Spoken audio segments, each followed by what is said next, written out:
WhatsApp number 9061921742.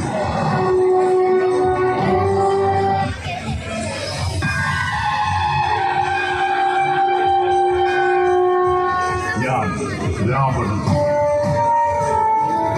ഒരിക്കൽ വിശ്വവസിനും കൈവശയ്ക്കും ഒരു പുത്രൻ ജനിച്ചു.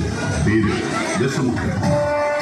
തന്റെ സഹോദരങ്ങളിൽ വ്യത്യസ്തനായിരുന്നു ദശമുഖൻ. ആയോധന കലകളിലും ശാസ്ത്രത്തിലും വേദങ്ങളിലും അഗ്രഗണ്യനായ ദശമുഖനെ തന്റെ ഗുരു രാവണൻ എന്ന് വിളിച്ചു. ദശമുഖൻ അങ്ങനെ രാവണനായി. ഒരു നാൾ പഞ്ചവടിയിൽ വെച്ച് രാമലക്ഷ്മണന്മാരെ കണ്ട രാവണന്റെ സഹോദരി ശൂർപ്പണഖ രാമനിൽ അനിരുദ്ധയാകും. ശൂർപ്പണഖ പ്രണയാഭ്യർത്ഥന നടത്തുന്ന വേളയിൽ ഏകപത്നിവ്രതനായ രാമൻ തന്റെ നിസ്സഹായാവസ്ഥ വിശദീകരിച്ച് വിവാഹാഭ്യർത്ഥന നിരസിക്കുന്നു.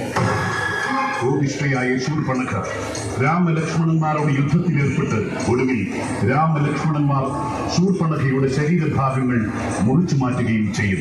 ഇതറിഞ്ഞ് അതികോപിഷ്ഠനായി അലറി വിളിച്ചുകൊണ്ട് ശൂർപ്പണഖയുടെ അടുക്കലെത്തിയ രാവണനോട് സീതയെ അപഹരിച്ചു കൊണ്ടുവരുവാൻ പ്രേരിപ്പിക്കുന്നു. ഉടൻ മാരീചനെയും കൂട്ടി പുഷ്പക വിമാനത്തിൽ യാത്ര തിരിച്ച രാവണൻ പഞ്ചവടിയിലെത്തി സീതയെ കണ്ട് പരിഭ്രാന്തനായി. ലക്ഷ്മണരേഖ താണ്ടിയാൽ മാത്രമേ സീതയെ അപഹരിക്കാൻ കഴിയുകയുള്ളൂ എന്ന് മനസ്സിലാക്കിയ രാവണൻ ഉടൻ ഒരു സന്യാസിയുടെ വേഷമണിഞ്ഞ് സീതയുടെ അടുക്കലെത്തി ഭിക്ഷയാചിച്ചു. ഒടുവിൽ ലക്ഷ്മണരേഖ താണ്ടിയ സീതയെ സന്യാസി രൂപത്തിൽ നിന്നും രാവണൻ എന്ന വിശ്വരൂപത്തിലായി സീതയെ അപഹരിച്ച് യാത്രയായി. ആ വേളയിൽ സീതയുടെ നിലവിളി കേട്ട് ജടായു അവിടെ പറന്നെടുത്ത് രാവണന് നേരെ പൊരുതി മുറിവേൽപ്പിക്കുകയും ചെയ്തു.